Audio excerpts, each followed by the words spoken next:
Buenas noches, bienvenidos a un programa más de la Voz Científica del Colegio de Médicos y Cirujanos de Costa Rica. Mi nombre es Tomás Meoño, soy quien siempre nos acompaña en este espacio que preparamos con mucho cariño para discutir temas de interés del día a día en la consulta médica.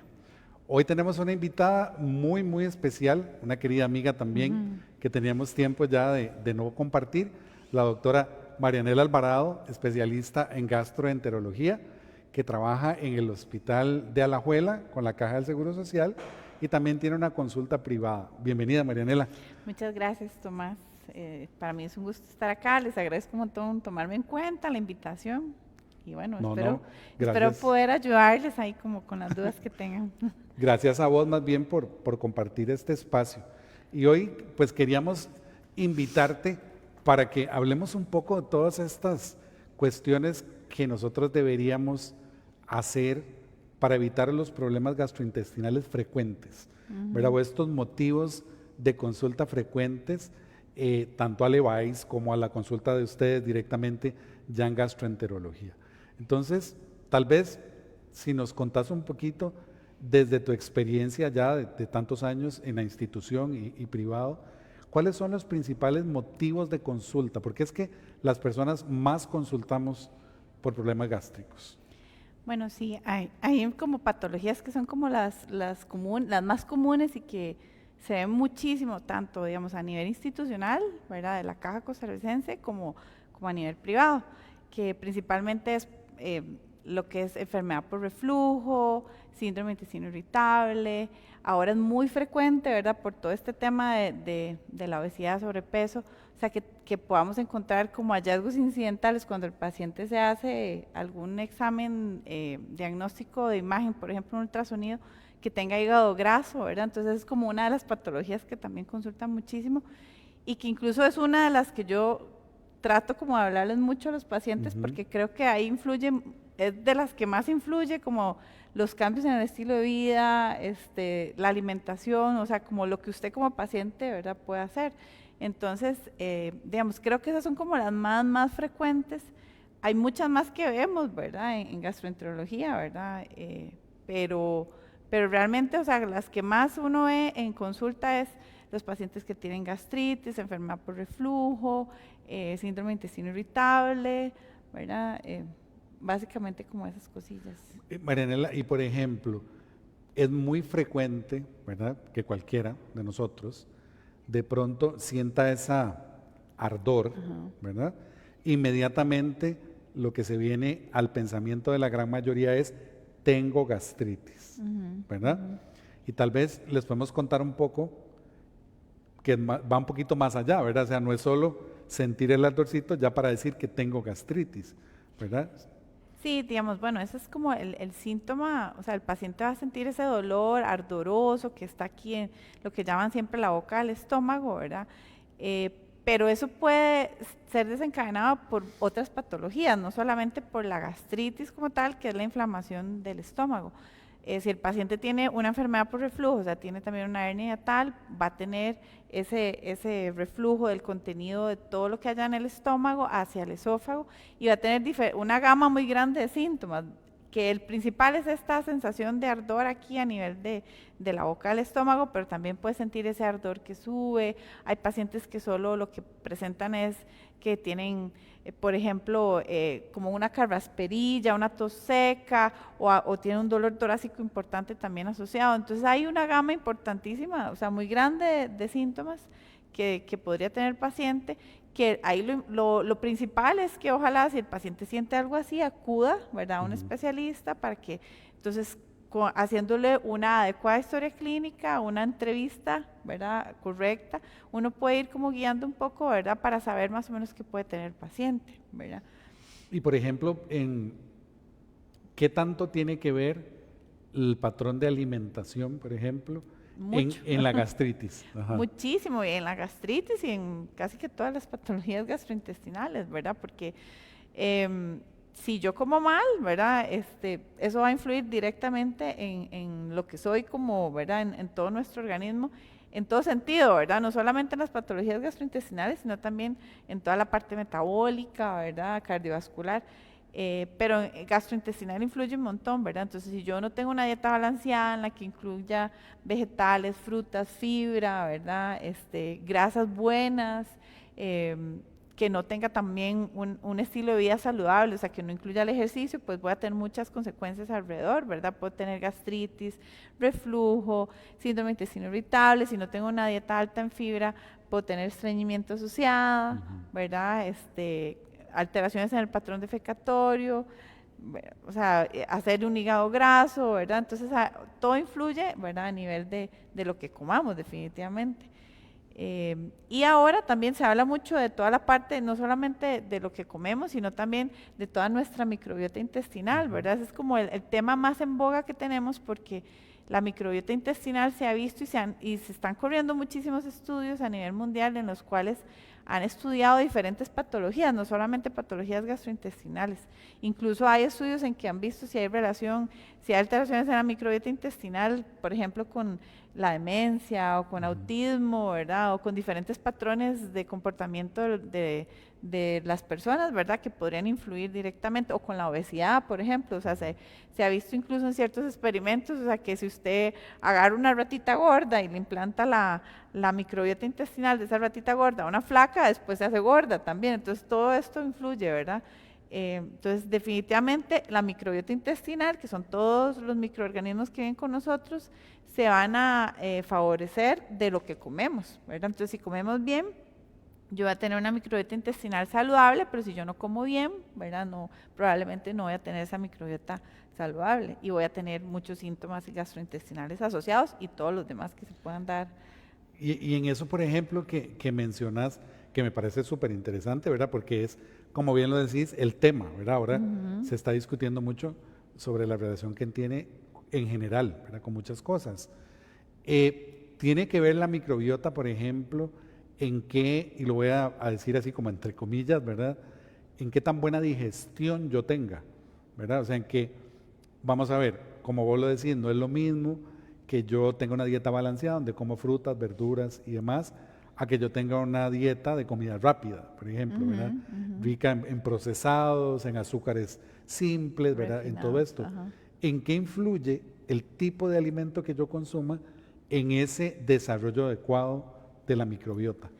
Sí, influye mucho porque, vamos a ver, el alimento saludable va a constituir, se llama, ahí es el prebiótico, ¿verdad? Es como el alimento para nuestra microbiota intestinal.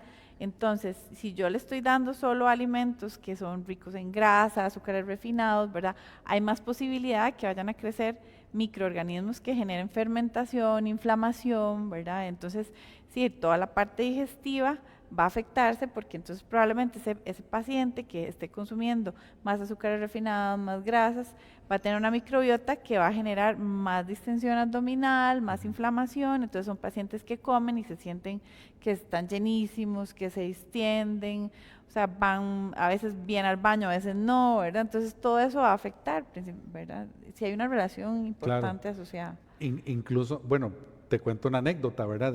De un paciente que me comentaba a mí de que el olor de las heces, ¿verdad? Por ejemplo, y la cantidad de flatulencia, ¿verdad? Que tanto, ¿verdad? Que tanto gas se produce y que precisamente cuando empezó a hacer modificaciones en la dieta empezó a ver que bajaba la cantidad de gas, ya no iba tantas veces al baño, la consistencia de las heces era mucho mejor, ¿verdad? Y en realidad, pues la prueba está en que sí, obviamente que sí mejoramos, ¿verdad? En ese sentido.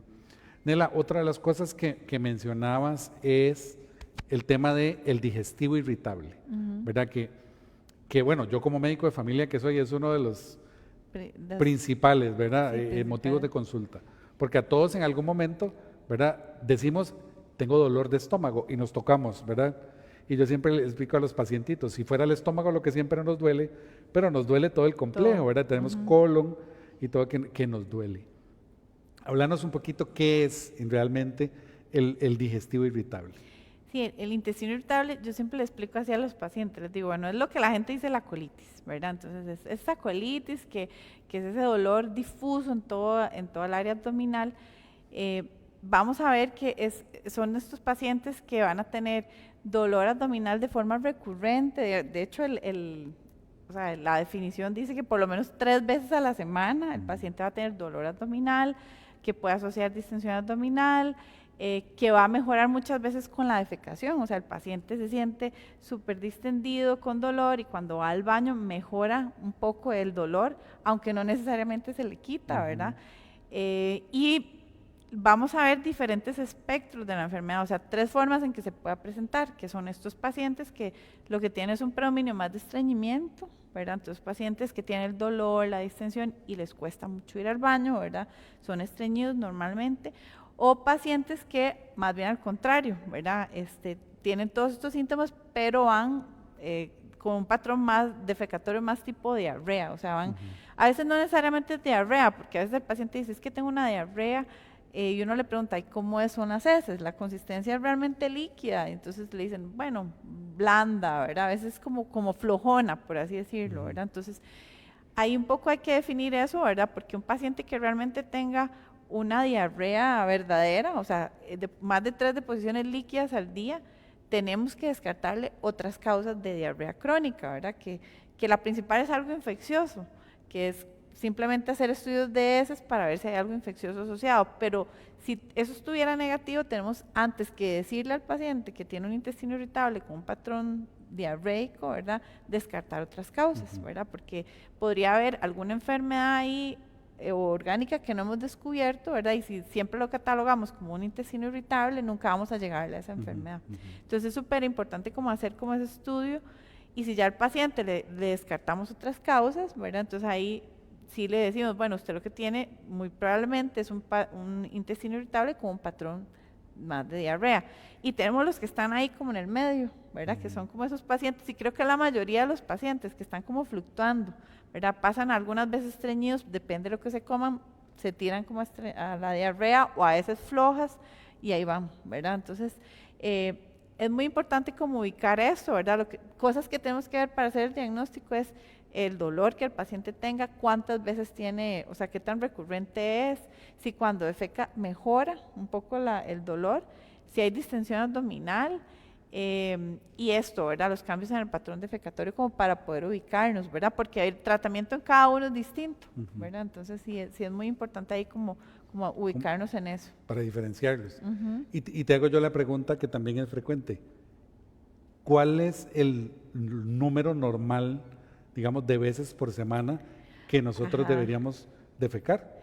Sí, eso es como una pregunta muy constante, ¿verdad? Porque a veces la gente dice, es que yo soy estreñida, y usted le pregunta, ¿y va todos los días? Sí, yo voy todos los días, ¿verdad? Entonces es muy importante, hay que ver tanto consistencia como frecuencia, ¿verdad?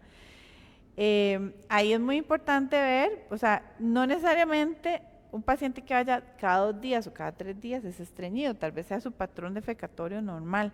Ahí lo importante es ver o sea, el trabajo que tiene que hacer para ir al baño, ¿verdad? Entonces, si el paciente va cada 3 días, pero de verdad tiene que sentarse y es todo un ritual y tiene que hacer un esfuerzo muy grande y las heces salen durísimas y le cuesta y siente que no evacúa, ese paciente es estreñido. Pero si es un paciente que te llega y te dice, bueno, yo defeco cada 2 días, y le cuesta, no, yo voy súper bien, voy suavecito, no necesariamente, y toda la vida ha sido así, si toda la vida voy cada 2 días, ese es el patrón defecatorio normal. Entonces es un poco variable, ¿verdad?, entre cada paciente. O sea, lo que uno esperaría, ojalá, es que uno fuera todos los días, ¿verdad? Pero de repente si usted va cada 2 días y consistencia normal, sin hacer esfuerzo, sin que haya otro síntoma asociado, no es que usted sea estreñido, es que es su patrón defecatorio normal. Y por ejemplo, en también que hay ahora, porque ya lleva bastante tiempo como en boga, pero que cada vez oímos hablar un poco más de los beneficios que pueda tener, los ayunos intermitentes, por ejemplo, Nela. ¿Cómo desde ustedes, desde gastroenterología, cómo se afecta el funcionamiento normal del tracto en un ayuno intermitente? Hablemos, digamos que en ayuno, cuando hablamos de ayuno intermitente, hablamos de ayunos de 6, 8, 12 o 16 horas, sí, ¿verdad? Lo que pasa es que el ayuno intermitente ahí es todo un tema, ¿verdad? Primero que si usted realmente quiere hacer este tipo de dieta, lo ideal es que vaya a un nutricionista, ¿verdad? o incluso también que reciba la asesoría de un endocrinólogo, ¿verdad? Porque cuando usted escucha, ¿verdad?, al paciente hablando, es que yo hago un ayuno intermitente, primero, no lo hacen bien, no lo hacen con el tiempo que es, segundo, no lo abren de forma adecuada, ¿verdad? Entonces, al final, el objetivo o la razón por la que se creó o se estudió que realmente el ayuno intermitente funciona, no se está cumpliendo, ¿verdad? Entonces, ahí es muy importante, como si usted quiere hacer un tipo de dieta con esta clase de restricciones, ya sea dieta keto, ayuno intermitente, etcétera, es muy importante siempre tener una guía y no hacerlo uno solo, ¿verdad? Porque no necesariamente las páginas de internet o lo que uno lee o lo que usted vea sea como realmente haya que hacerlo. Entonces eso es lo número 1. Lo número 2 es que muy importante eso, cómo vamos a abrir ese ayuno intermitente para que realmente tenga un efecto metabólico adecuado, ¿verdad? Porque entonces si yo nada más hago el ayuno, digo, ay, bueno, son ya las 16 horas y voy y me como todo lo que me encuentro, obviamente no me va a servir, ¿verdad? O lo que hago es abrirlo con carbohidratos, realmente no es la recomendación. O sea, lo ideal es que usted lo abra, ¿verdad?, con proteínas y vegetales y después a las 2 horitas ya empieza a comer los carbohidratos para que realmente el efecto metabólico sea adecuado. O sea, son como cositas que es muy importante que uno lo vea como con el endocrinólogo y con el nutricionista para poder hacerlo bien.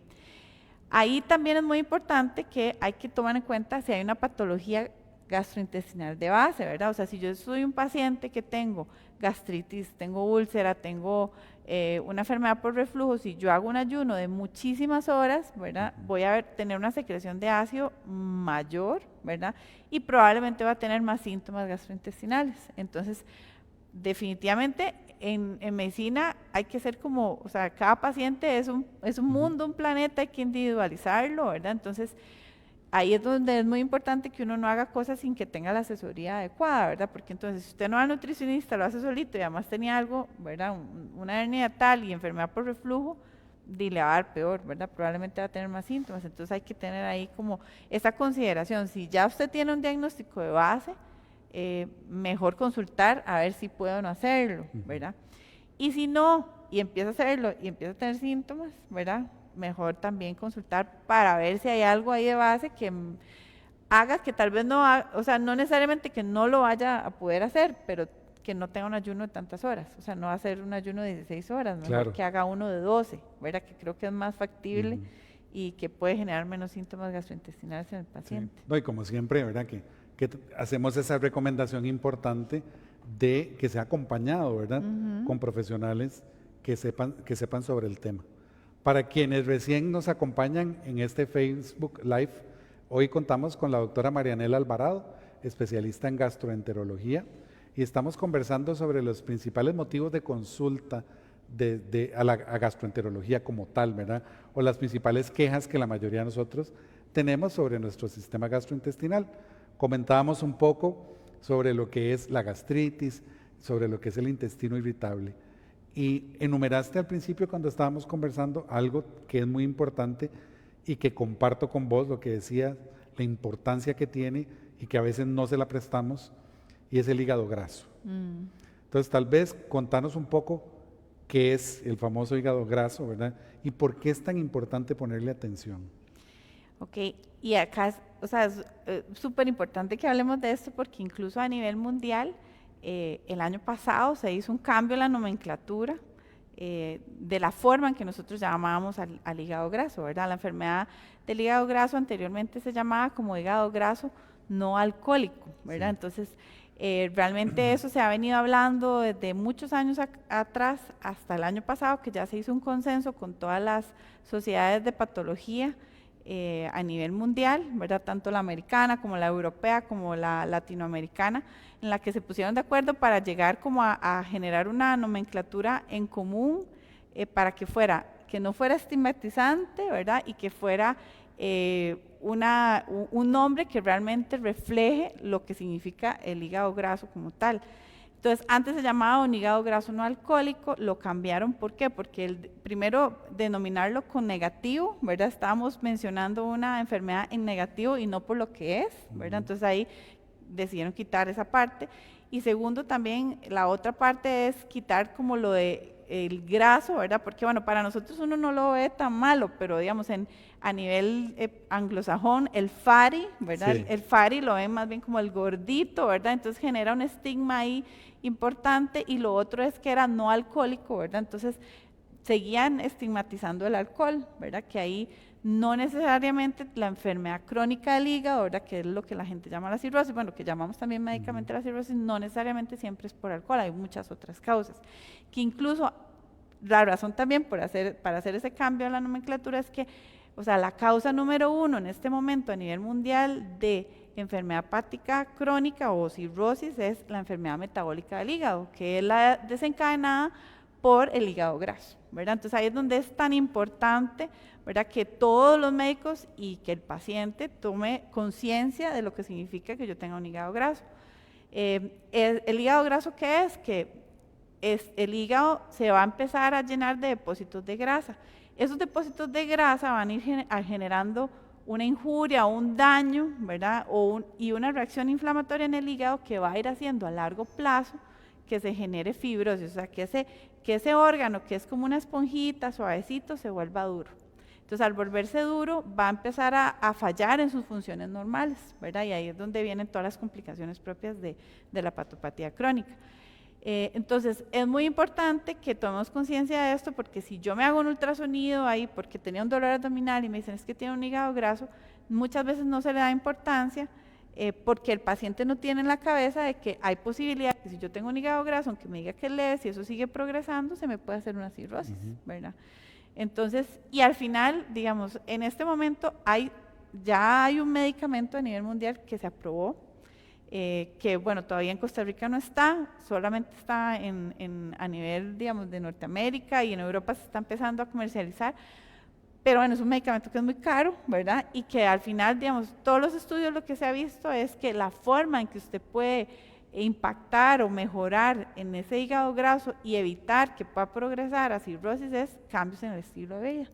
O sea, que el paciente haga ejercicio, coma bien, haga actividad física constante y baje peso, ¿verdad? Entonces, realmente ahí siempre es como hacer esa conciencia en el paciente de que yo tengo hígado graso, usted tiene así como la papa en la mano para poder evitar que en algún momento pueda desarrollar una cirrosis, ¿verdad? Entonces yo creo que eso es algo que siempre todos los médicos tenemos como que hacerle la conciencia al paciente, más si sale que tiene hígados grasos en grados un poco más avanzados, ¿verdad? De repente lee, pues o sea, todavía está empezando, ¿verdad? Pero ya si tenemos un hígado graso que nos dice que está moderado o severo, y ya usted le hace exámenes de las pruebas de función del hígado y salen un poco alteradas, hay que ponerle especial atención, porque ese es un paciente que eventualmente puede desarrollar una cirrosis.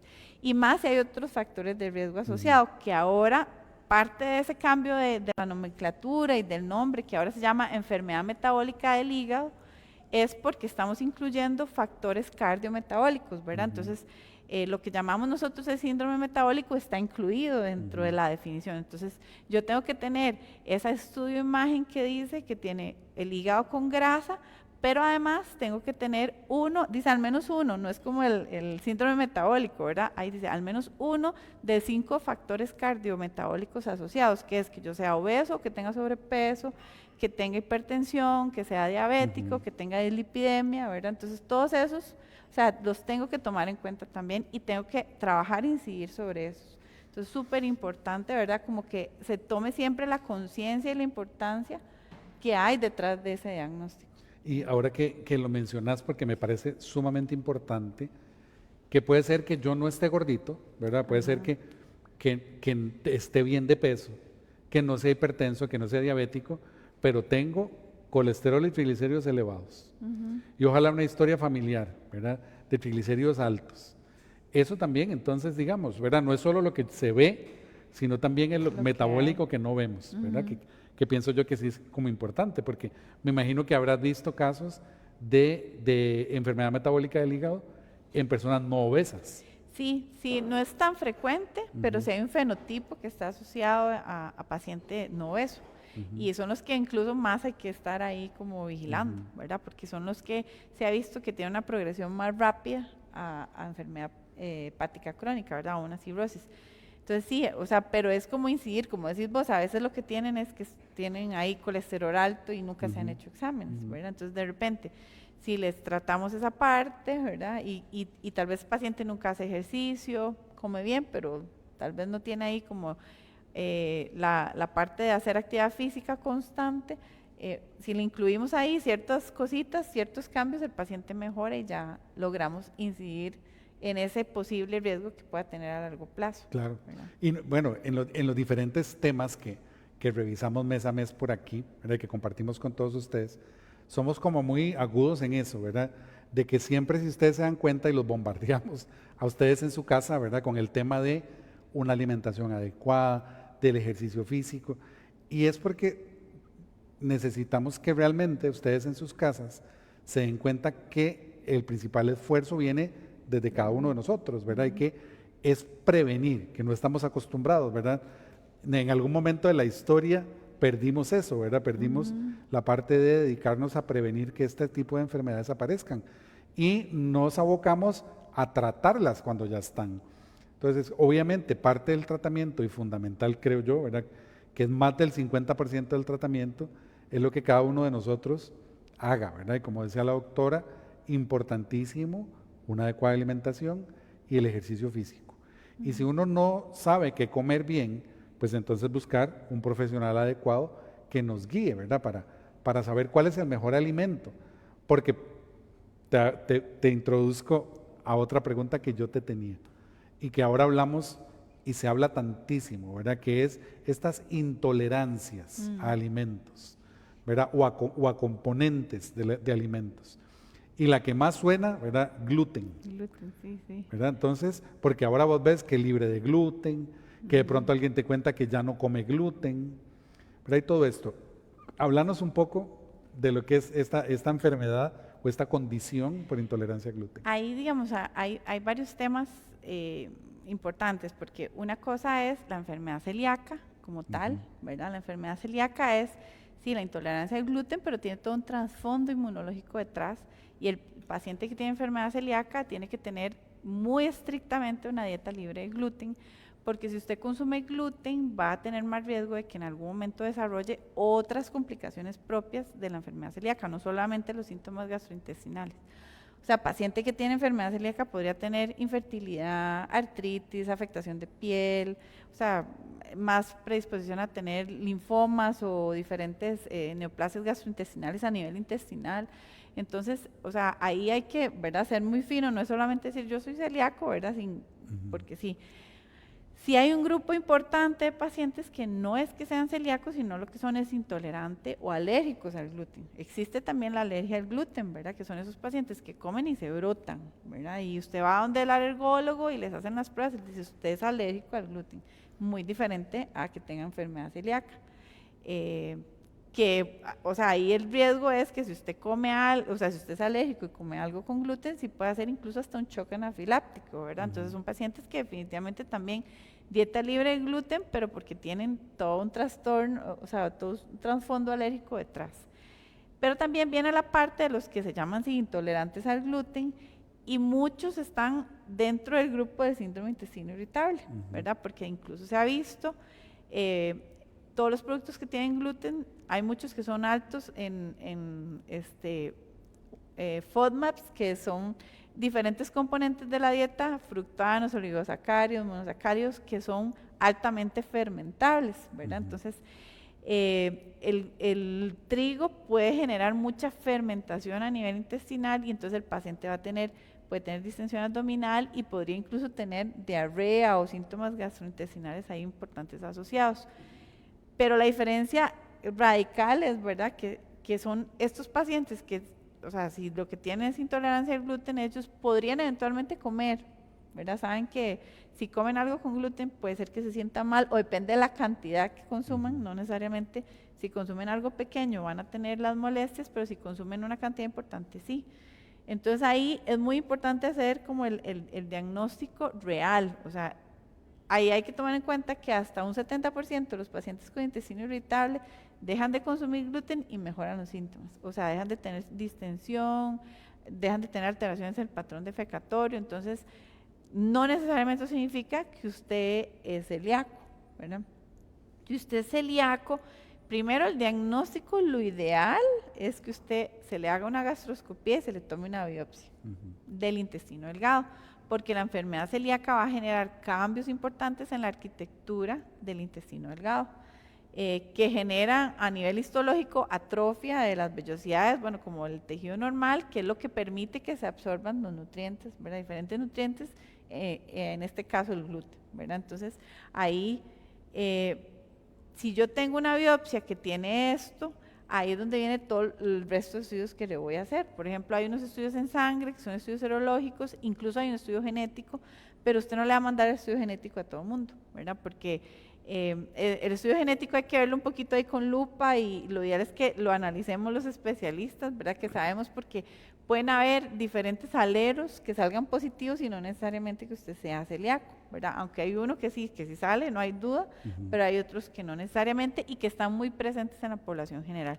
Entonces, realmente, o sea, si usted tiene síntomas que lo hagan pensar en que podría tener intolerancia o una enfermedad celíaca, o sea, que el paciente come comida que tenga gluten y lo que presenta es mucha distensión abdominal y diarrea, principalmente es como lo que más van a tener los pacientes, diarrea, lo principal o lo ideal, más que hacer una dieta de restricción con gluten inmediato, es ir al gastroenterólogo y hacerse los exámenes, ¿verdad? Para que entonces podamos decirle con objetividad y así bien claro, bueno, usted si es una enfermedad celíaca o es solo intolerancia al gluten. Porque como les digo, al final de cuentas es muy radical la diferencia. O sea, si usted tiene enfermedad celíaca, no puede consumir gluten, es dieta estricta libre de gluten.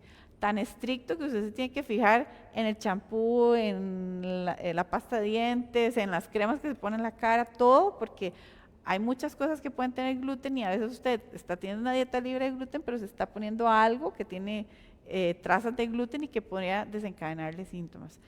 Eso es en un celíaco, ¿verdad? Pero en un paciente intolerante al gluten, o sea, que es más, ¿verdad? Como que come y le cae mal, por así decirlo. De repente si come una cantidad pequeña, no le va a hacer tanto daño, ¿verdad? Y ahí es donde muchas veces uno entrevistando al paciente, le dicen, es que si yo me como, no sé, el pan del automercado, que es hecho de masa madre, ese no me cae mal, pero si me como el pan de tajadas, ese me da dolor y me pone súper distendida. O si me como no sé, las pastas Roma, me da dolor, pero si me como la Divela que venden, ¿verdad? Las marcas italianas no me da dolor. Entonces, ahí uno dice, no me suena que usted sea celíaco, ¿verdad? Más bien me suena que tiene que ser un poco intolerante y depende como de la cantidad, ¿verdad? De gluten que tenga el producto o la cantidad que usted consuma va a tener más síntomas. Es como con la leche, por ejemplo, ¿verdad? Igual, sí.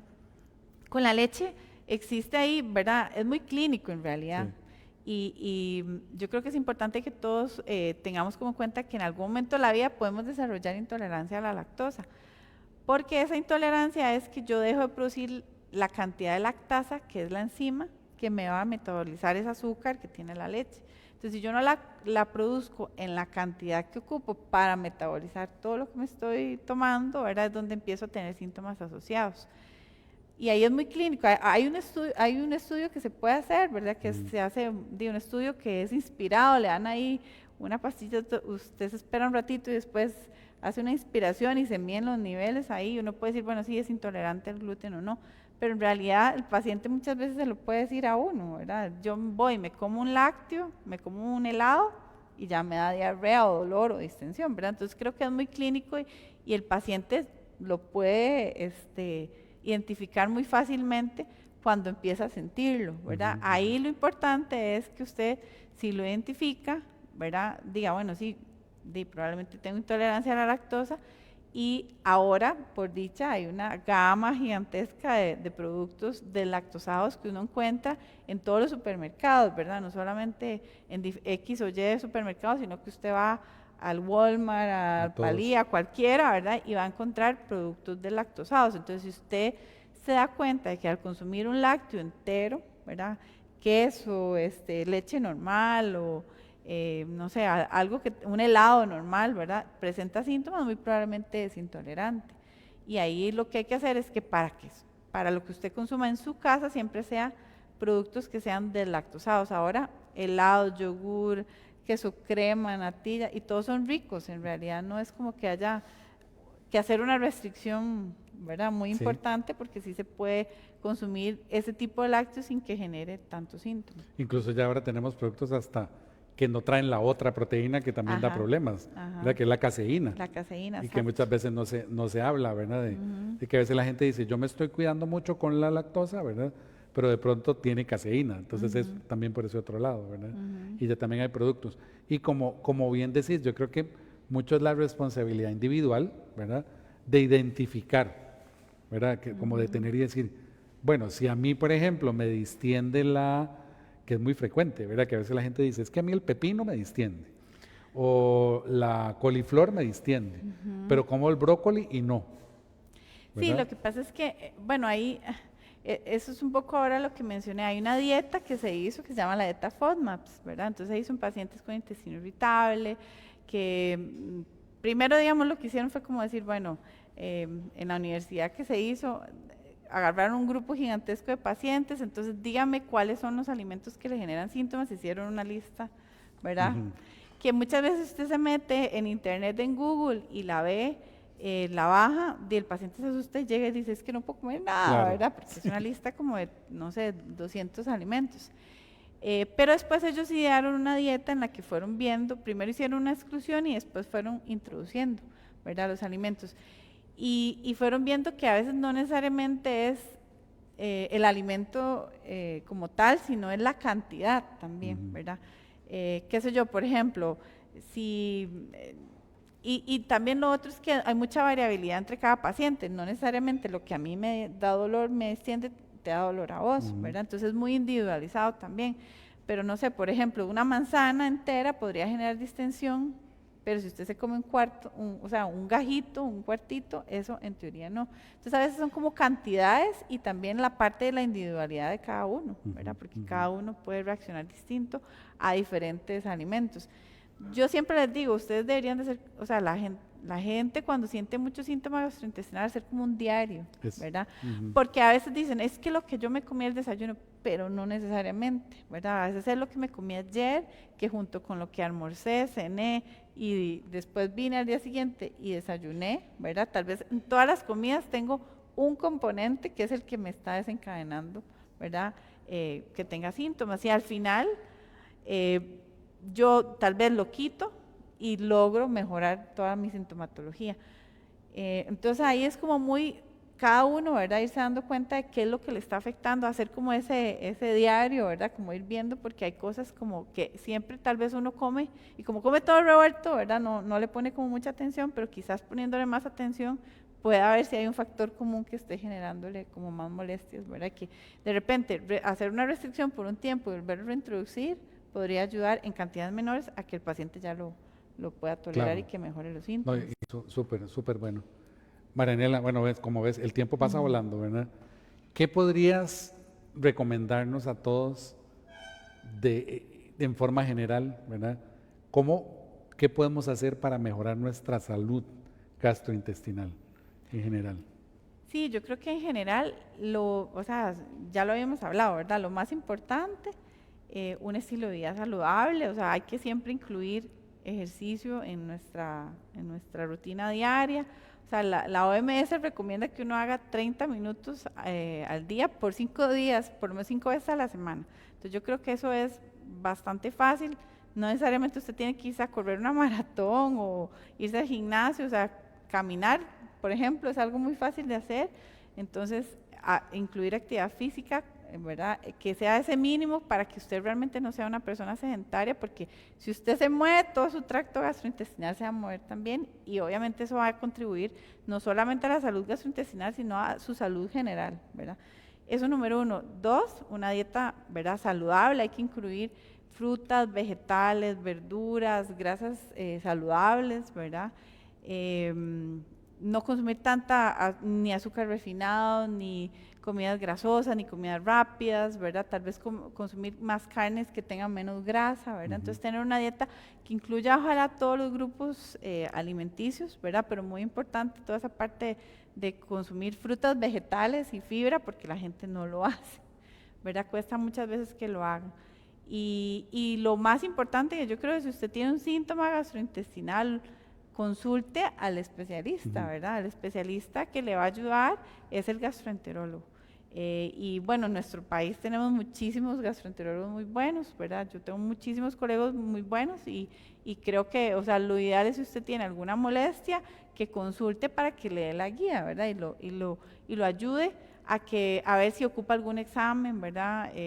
Si solamente haciendo cambios como en su alimentación o con ciertos medicamentos ayudarle a los síntomas, pueden mejorar, ¿verdad? Entonces creo que por ahí es lo más importante. Bueno, Marianela, muchísimas gracias por acompañarnos hoy.